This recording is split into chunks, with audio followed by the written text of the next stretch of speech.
सोनीपत में राई के विधायक मोहनलाल बड़ौली ने अपने आवास पर कार्यकर्ताओं के साथ मिलकर जीत का जश्न मनाया। जहां आदमपुर चुनाव को लेकर ढोल नगाड़ों के साथ विधायक मोहनलाल बड़ौली अपने कार्यकर्ताओं के साथ नाच करते हुए दिखाई दिए, तो वहीं बुजुर्ग महिला ने भी जमकर ठुमके लगाए। और वहीं आदमपुर उपचुनाव की खुशी में जमकर मिठाइयां बांटी जा रही हैं।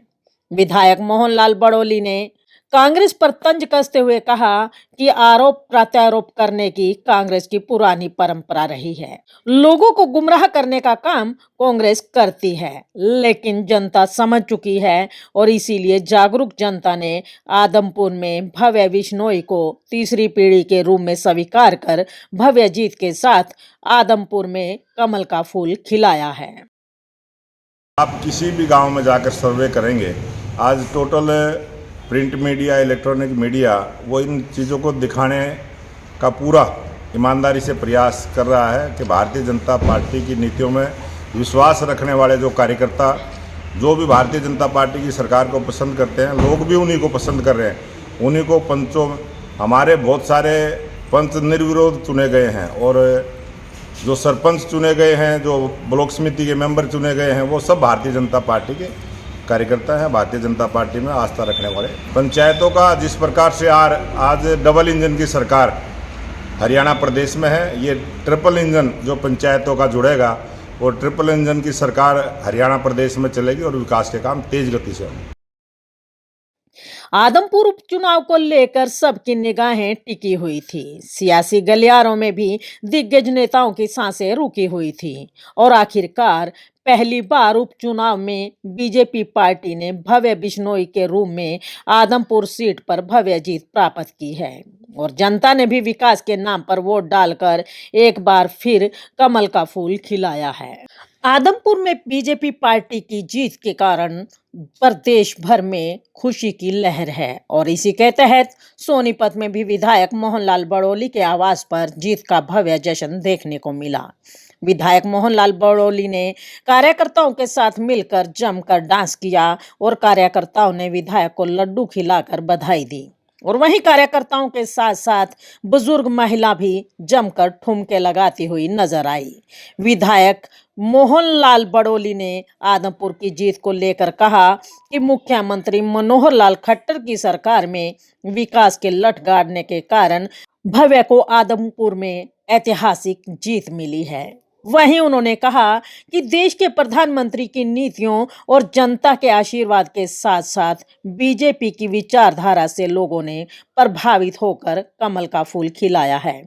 वहीं कांग्रेस पर कटाक्ष करते हुए मोहनलाल बड़ौली ने कहा कि कांग्रेस के आरोप और प्रत्यारोप करने की पुरानी परंपरा रही है और कांग्रेस हमेशा जनता को गुमराह करने का काम करती रही है, लेकिन जनता अब जागरूक हो चुकी है और इसी जागरूकता के कारण आदमपुर में जनता ने बीजेपी पार्टी को ऐतिहासिक जीत दिलाई है। और वहीं उन्होंने कहा कि 2014 के लोकसभा चुनाव से लेकर 2019 में बीजेपी लगातार जीतती आ रही है और 2024 में भी कमल का फूल खिलेगा, ऐसा दावा विधायक मोहनलाल बड़ौली ने किया है।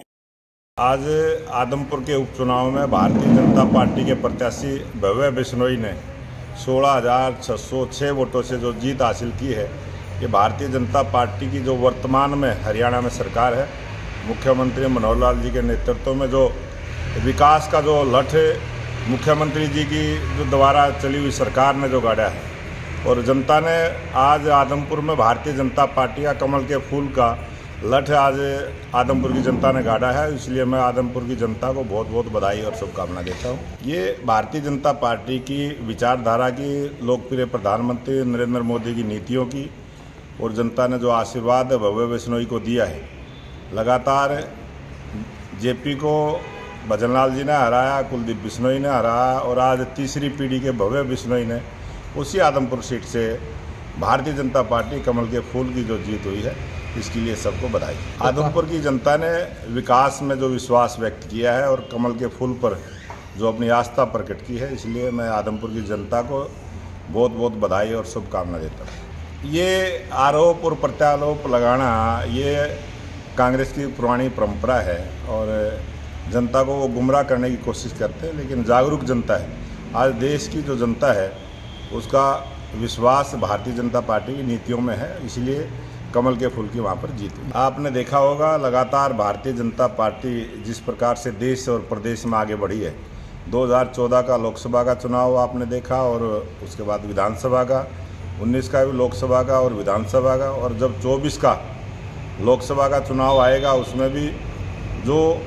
303 सीटें भारतीय जनता पार्टी ने लोकसभा में जीत हासिल की थी, अब की बार उससे आगे हमारी संख्या बढ़ेगी और इसी प्रकार से हरियाणा प्रदेश में भी तीसरी बार भारतीय जनता पार्टी के विचार की सरकार बनेगी।